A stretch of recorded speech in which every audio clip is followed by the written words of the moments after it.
Kaze mu kiganiro Mupupu, ijwi risemerera ry'icabona ca Kristu. Ndabaramukije mwese suwe kandi guhurira muri kino kiganiro Mupupu, izina rya Jeanne Gahuza Nadege. Nkuko mubizi Mupupu ni ikiganiro c'intahe. Amen, cane cane, kuko Mupupu ni icabona, uri icabona, turi ivyabona vya Kristu, kandi urumva nico ndi nicuri. Je ndibaza ko arico duhamagariwe cane cane ngaha kw'isi, ko nukuri dushingira intahe umwami wacu Yezu Kristu. Amen. Urumva rero ku buryo butandukanye, jewe ndongowe gutya, uwundi akarongowe ukundi, mugabo vyose bigahurira hamwe kugira bishire hejuru izina ry'umwami wacu Yezu Kristu. Amen. Urumva rero uno munsi numvise ndongowe kubasangiza intahe ijanye n'ikintu kidaheza imisi myinshi vraiment, ni imisi mike bigiherutse gushika, kandi nasubiye gutangara gushasha. Je sinzi nka mwebwe, mugabo uko negeka imbere n'Imana, uko ntambukana n'Imana, niko nsanga ntangara ubushasha, mvuga okay, canke nkavuga nti yo mugabo muri vyose ndashima Imana kubera ni ibintu biduha kubona Imana ukundi gushasha, guhura nayo ukundi gushasha. Amen. Kandi bikaducisha bugufi, ego cyane biragucisha bugufi, bikaguha n'ukuri kuvuga ati okay Mana, uko muri Imana, ego vraiment. Urumva mwana ndababwira ko hari ibintu bitatu duhagarara muri Mupupu, ari vyo ukuri k'umutima, ukwicisha bugufi, n'ukugamburuka. Ivyo bintu rero ni ibintu vraiment novuga nti si ibintu mvuga ngaho muri Mupupu, mbwa ni ibintu numva no mu buzima bwanje byama bigaruka, bishobora kugaruka mu buryo butandukanye, mugabo ikintu cyose umenga nogishobora kugiklasa, novuga kugishiramo muri kimwe muri ivyo bintu bitatu, mu bintu binshikira kenshi mu rugendo rwanje ngira na Kristu. Urumva rero ikintu nariko nshaka gushingira ko intahe nuko muri uko bifatiye kuri uko kuri k'umutima, mpora ndababwira ukungene Kristu ari umugenzi wanje, nukuri numva ari we mbwira vyose. Hamwe numva n'ikintu gicitse, umuntu wa mbere telefona atari umuntu, atari mama, atari umugenzi, atari uwo tuvukana, atari wari wese, ariko umve ni hello ijuru telefone ijuru. Amen. Urumva rero aho nkaba maze ari ahantu numvise vraiment harampa amahoro, n'ahantu hambere, ahantu hampinduriye ubuzima, n'ahantu nasanze aho noshobora kwitura umuntu irya mbere, canke gusa kumva ko umuntu ampagije kumwitura. N'ukuri nasanze uwa mbere wo kwitura, uwa mbere wo kwirukira, uwa mbere wo kwibuka ibintu uko vyameze kose, ari vyiza ari bihungabanya, vyose ikaba ari Imana. N'ukuri ukuramwo ivy'Imana nyene, ukuramwo ego vraiment. Urumva ubudasa, je narahuye n'ubudasa muri ico kintu. Urumva rero umbajije rero kubera ico kintu umbajije, nakubwira nti nta na kimwe nyegeza Imana. Imana ndayibwira vyose, kandi n'ukuri kujya mvuga ni ukuri k'umutima, no kuvuga vyose, no kuvuga ibiryoshe, no kuvuga ibibabaje, no kuvuga intege nke zanje, no kuvuga ibigenda neza, ama victoire, no kuvuga intsinzi, vyose, kuko vyose ni ivy'Imana, ni navyo izo ntsinzi n'Imana iziduha. Mugabo urumva vyose ugaca usanga uri muri wa mwanya wo kuja kubana n'Imana wawe wenyene, canke mushobora kuba uri kumwe n'abandi, mugabo ukumva iyo mama umwanya wo kuyaga n'Imana ubwawe, ukumva ivyo bintu vyose urabiyagira Imana, mukabiyaga. Rero je nokubwira nti nta na kimwe noshobora kuvuga nti hari ikintu numva Imana ntashaka ko tuyagako, ntashaka kuvugako. Mugabo rero nsanga hari ahantu nihenze, nari ahantu Imana iguma iri Imana. Amen. Iguma izi kiri kure muri wewe gusumba wowe nyene kirimwo. Amen. Urumva kuri jewe nari novuga gute, mperuka kudekuvra, novuga gute, mperuka kumenya ko hariho muri uwo mwanya, novuga ico kintu gusa, hariho ukuntu niyumvira canke niyumva bifatiye ku kintu kigeze gushika kera. Mugabo urumva haba hariho ukungene nari nzi nti iyo dosiye narayishikiranye Imana, no je sinzi ko navuga ngo iyo dosi nayishikiye Imana ko ariko nari ndabibona muga nabona umenga ico kintu Imana irakizi. Urumva kandi rero aho niho naciye nsanga ariho kenshi tuvuga ngo none ngo kubera iki norinda kuja kubwira Imana ibi norinda kuja gusenga nkavuga iki kandi Imana izi vyose. Mugabo rero nibaza ko ari kwihenda kubera Imana niyo yaba yatubwiye ati nimuze mbwira ibikubabaje vuga biserure. Ni kubera biseruka mu muco, ni kubera suko itabizi ahubwo ni kubera izi ko natwe bw'inyene bitugirira neza guserura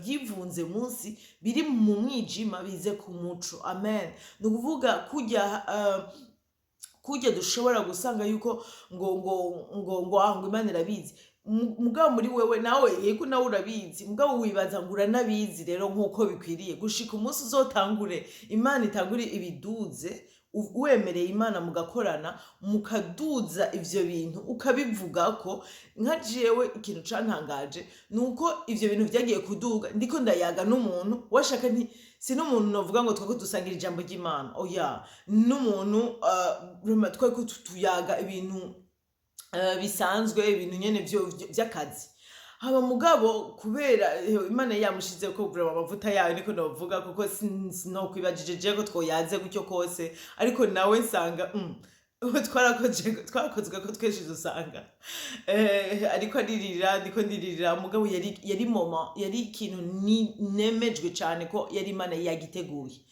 Urumva nasanze mu kubaza ibibazo wamenga yarongo ukuntu wo gukora ahantu ho kuza kubaza ibibazo ntari niteze kwanza kandi byari bihuranye ko nari mu gihe byari bihuranye n'igihe nari mpagazemwo igihe cyo kumva ndemerewe cyo kumva sinzi umuntu wese arashobora guca muri ivyo bihe mugabo ntavyo yarazi ntavyo namusangije se numva ndogo yo kubimusangiza mugabo atabizi Imana yaramucishemwo kugira asanga ariko ababazi ibibazo naje nyene bimvuga ni uyu bigenze gute mugabo sinefise n'umwanya mwinshi wo kwiyumvira ibi bigenze gute nibiki yari ibintu vyadugije vyatumye haduga ku muco ibintu vyari vyivunze ibintu nari natsindagiye rero cantahura rero nijwi numvise ivyo uzotsindagira bizogutsinda mugabo ivyo uzozana ku muco uzobitsinda. Amen.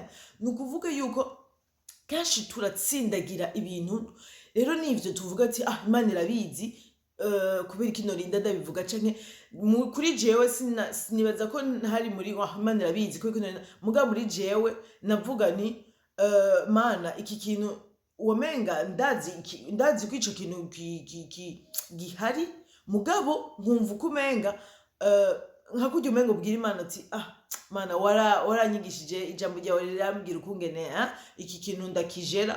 Urumva rero ntugire ubwoba ni sawa ndakibona ndabizi nari numva umenga ndakimetriza Imana ubwenge bw'Imana ijambo ry'Imana ubuhanuzi bw'Imana burafasha kugira ico kintu kije mu vyiyumviro kije mu kungene niyumvamwo menye ukugene ndagisubiza hasi kigenda mugabo nza gusanga umwanya nariko ndakivuga ko kiguma kiduga kizana ubundi bubi bundi bwinshi bundi ntari wamenga sinari ntahura ukungene ico kintu kinsikamiye mu bisanzwe sinari nzi ukungene kinsikamiye gushika umwanya ntangure kukivuga. Imana itubwiye ngo ubuzima n'urupfu biri ku rurimi rwacu ni kubera izi yuko mu kuvuga ikintu mu kwatura ikintu hariho ubushobozi. Amen. Ari ubushobozi bizanana navyo umva nasanze mu kuvuga ico kintu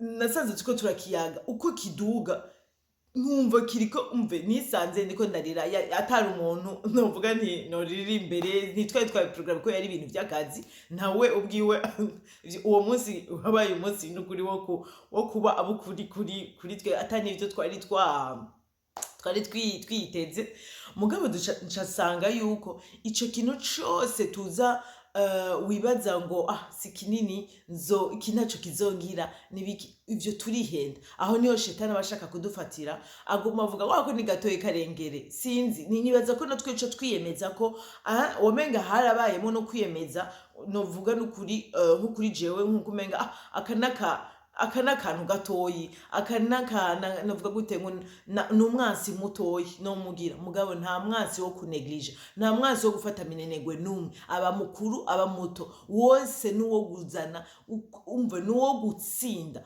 apana gutsindagira, oya si uwo guhonyanga ko gusa, muga nuwo gutsinda, nuwo kwicwa, nuwo gukuramwo mu buzima bwacu. Amen. Urumva rero numvise umenga mvuze iyi ntahe washaka y'ibintu byari numva bikiri ico kintu ofite, numvise umenga bimpaye intahe nishasha nko maze iminsi ndababwira Imana ijya mbere numva umenga indongora kuvuga ibintu natsinze bya kera n'ibiki, ariko ubu haheze iminsi numva iriko iranyigisha gushinga intahe mu bintu ndimwo, urumva, kuko ibintu urimwo navyo uriko urabivuga nayo ni ntahe, si uko urindira ngo ibintu byose bibanze bigire, nuko nuguca bugufi, nuko novuga gute n'ikintu ciza. Hariyo umuntu numvise, umama numvise yavuze yatanze yishurirwa neza y'intahe. Amen. Yavuze ngo yaratahuye ko umunsi atotanga intahe yiwe yoba abaye umwicanyi, nk'uko ngo kuko ni nk'uko mfise umuti, mugabo uwo muti nka wigumiza ko jeje nyene, kandi nzi ko wangiriye neza, nzi ko ufise aho wankuye. Amen.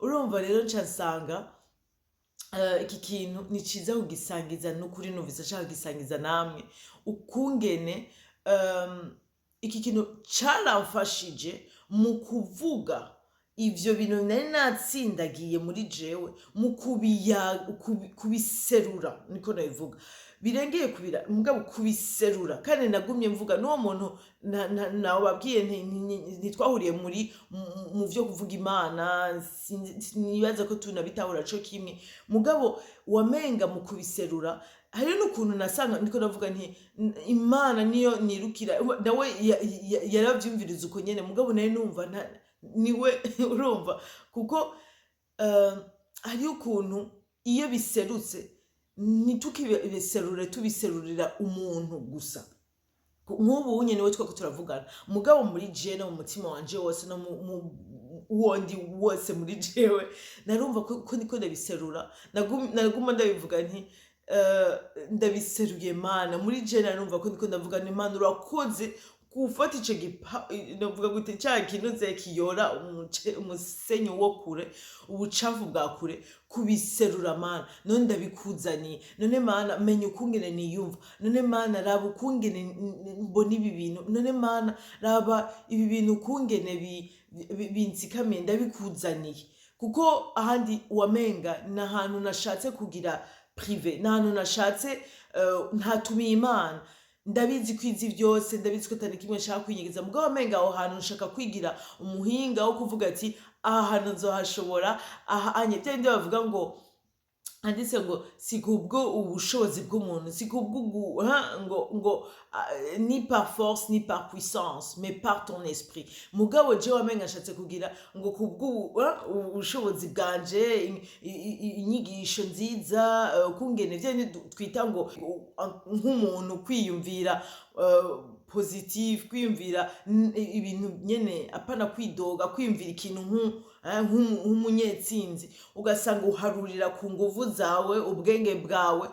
Ico kintu rero ugasanga birafise umwanya wavyo, birafise umwanya wavyo. Aba ari ibintu uguma uvuga uti iki ndagitsinda nca niyumvira neza, mugabo ugasanga utabizi Imana wayishize ku mpande, ukavuga uti Imana agade iki kintu ndagifashe neza, ntiwiyankete, navuga gute Mana ntugire ubwoba, ahantu ndahagaze neza, kandi ukamenga mu bisanzwe unashatse no kuvuga Mana ja ku mpande ntaco, wowe ntukeneye kumfasha ahantu, raba yandi madosiye, ibinye ndabibona. Urumva rero nsanga yuko aho hantu tuba twihenze. Nasanze harimwo ugukira, hariho ugukira k'umutima mu guserura ico kintu naho Imana ikizi, naho wowe nyene wibaza ngo urakizi, giserure urabe ukungene unatangara, ukungene kiguri vyo kuri ku mutima cagutsikamiye, urabe ukungene kivuge. Ushobora gusanga ari ikigongo, ari umuntu washavuriye cane, ushobora gusanga ari situation, ari ikintu cagushikiye, wagumanye traumatisme, novuga gute, wagumanye ikintu igikomere indani. Ushobora gusanga ari novuga gute, ari ibintu waciyemwo bikagutuma wiyumvira ukuntu kundi kuvyerekeye abandi, kuvyerekeye situation isa niyo yose.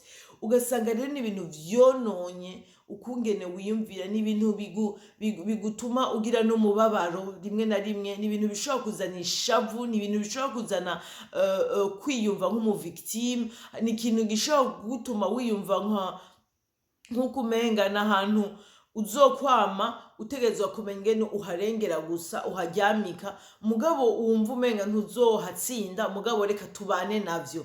Rero nca nsanga Imana ntishaka ikintu na kimwe, abe umwasi munini, umwasi muto, abe ingorane nini, ingorane ntoyi, ibikubabaje byinshi, ibikubabaje bike, nta na kimwe Imana ishaka ko twiga kubana navyo. Imana ishaka ko twiga kubana nayo yonyene. Amen. Nico natahuye yuko ico kintu jewe ntabizi, nashatse kwiga kubana naco, nashatse kwiga kuzokwama ndagihoza gusa, mugabo Imana ishaka ko gipfa. Amen. Wamenga nashatse numvise umenga ndagihagaze ko hejuru gusa, mugabo Imana yavuze no, ntugihagararako, ni jewe uhagararako gusa. Amen. Ni jewe wo guhagararako, ni jewe mbuhagarara. Ikintu cose kindi kiri hasi nico gukura mu nzira. Amen. Urumva rero numvise nshaka kubasangiza iyi ntahe, nizeye ko hari uwundi bishobora gufasha, ugasanga ni ikintu nawe uriko uracamwo, canke ikintu uzi uwo uriko uragicamwo, ariko nukuri tumenye yuko Imana ntishaka ko hagira ikintu na kimwe tubana naco, tumenyerana naco atari yo nyene. Amen. Ishaka kuza gukora isuku muri twebwe, nk'uko arabwira mpwemu yera yaje kugira ngo aduhindure duse na Kristo. No kuvuga akure ivyo bintu byose, ivumbi, ibicafu byose biza bitwonona, biza ivyo twibaza ngo ntaco bizotugira ngo ni probleme ntoye, ni ingorane ntoyi, ni ibintu bito, biraduhenda. N'umwansi aza kukutubesha, sivyo. Umwansi nta na rimwe, akantu kose kiwe nakabuto gafise objectif, novuga gafise intumbero yo kutwica, kuko ngo nta kindi camuzanye atari ukwiba, ukwica no gutikiza. Ariko ngo umwami wacu Yesu Kristo yaje kugira turonke ubuzima busagutse, no kuvuga ubuzima butarimwo bwiza, butarimwo akabuto k'umwansi. Nico gituma na kamwe, nico gituma agumaza asubira guhanagura, koza. Je nukuri mpagaze nshaka gushima Imana ko ico kintu yakinseruyemo. Nukuri ndumva akayaga muri jewe, ndumva ko ubu unye narumvise ko nciye ngira na rage, novuga gute, nciye numva nishavu kuri ico kintu. Sinshaka ko tubana, sinshaka kukimenyera, sinshaka kumva ngo ndakidomina ko gusa. Shaka kumva ko givuyeho, gipfuye. Amen. Shaka kumva ko nsubijwemo kameremere ka Kristo, kumva yuko aho hantu simpagaze kuri ico kintu, sindagihonyorako, singenda ndagihonyera, mugabo capfuye. Aba ari ikintu ejo nzogaruka ndabashingira ko intahe, nti urumva vya bindi byavuye mu nzira ya nuku canke iki. Ubu unye numvise ndongowe kubasangiza, novuga gute, novuga ukungene Imana iriko irakorera muri jewe, gusumba kuvuga ico kintu bwacu, ariko ukungene Imana iriko irakiza umutima, ingene iriko irahagurutsa umutima wanje kugira nshobore kuba guhagarara uko yonyene inyifuza, no gusa uko inyifuza, kumera uko inyifuza, ata kintu na kimwe kiza kibera intambamyi muri jewe. Haleluya. Kubera ivyo bintu kenshi usanga bitubuza gushika aho Imana ishaka kudushikana, kuba abo Imana ishaka ko tuba vy'ukuri vy'indani, kuko ako kantu twibaza ngo ni gato, ngo ko nakabuto kazogera igihe kakagira amashami, kakagira ivyamwa vyavyo. Ariko Imana izi vyose, irazi ko ico kintu atari ciza. Urumva, shima ko Imana rero yaserutseko, amen, mu gihe mu mwanya ntari ndavyibajije, n'umuntu ntari nibaza ko tuyogenda uko. Nico gituma isengesho ryanje ariko Imana ikugenderera wewe nawe woba uziko ufise ikintu uvuga uti nakantu gato reka nige kubana naco, kuza imbere y'Imana tukavuga ati giserure, hama kandi turirire Imana, twirukire Imana idufashe, iduhe inguvu, iduhe ubwenge, iduhe ibikenewe vyose kugira dushobore gutsinda ico kintu. Si kubwacu tubitsinda, ariko no bw'Imana iri muri twebwe itubitsinda, mw'izina ry'umwami wa Yesu Kristo, amen. Kandi na wewe woba wibaza uti je iyo ngorane ntayo mfise, sinumva ikintu na kimwe ndiko ndarengera, nta kintu na kimwe nshaka kubona, nko kubenga na kantu gato ntaco kazonge, sifise iyo problem. Imana ize nawe igutangaze nkuko na jewe yantangaje. Jewe sinababwiye sinari kuba navyiyumviriye, sinari kuba niyumviriye ko iki kintu conshikiye, sinari kuba niyumviriye ko ndagifise, sinari kuba nta na kimwe. Ariko Imana yaraje icirikorera akazi kayo mu bwiza bwayo, amen. Rero numva nshaka gutera intege kuri, kandi ndagusengeye yuko Imana ikugenderera, hama tugende tuyage n'Imana, tuvuge Imana serura. Jene niyo sengesho ciba ubu mvuga Imana serura ivyo vyose numva ko umenga nabigize ivyanje, ni dossier zanje, nkakubwira ngo ufate ibintu. Oya Mana, fata ivyo vyose biserure, serura ivyo vyose bize ku muco, kuko ikintu cose kivuye mu mwijima kikaza ku muco, amen, kiba kimenywe, amen. Aba tuba tukijanye imbere ku birenge vya Kristo, we muco w'isi, asumba imico yose, amen. Urumva rero nico gituma numvise yuko nawe fata yishurirwa, fatiye intahe. Ndasenze ko izerana ubushobozi bw'umwami wa Yesu Kristo, irimo ubushobozi bwa Mpwemu Yera kugira nundi abohoke, nawe ubohoke. Ariko Imana kubera ishaka kutugirira neza, ibikora ibisumba ibirengeye uko dushobora kuvyibaza, uko dushobora kuvyiyumvira. Haleluya, amen, amen.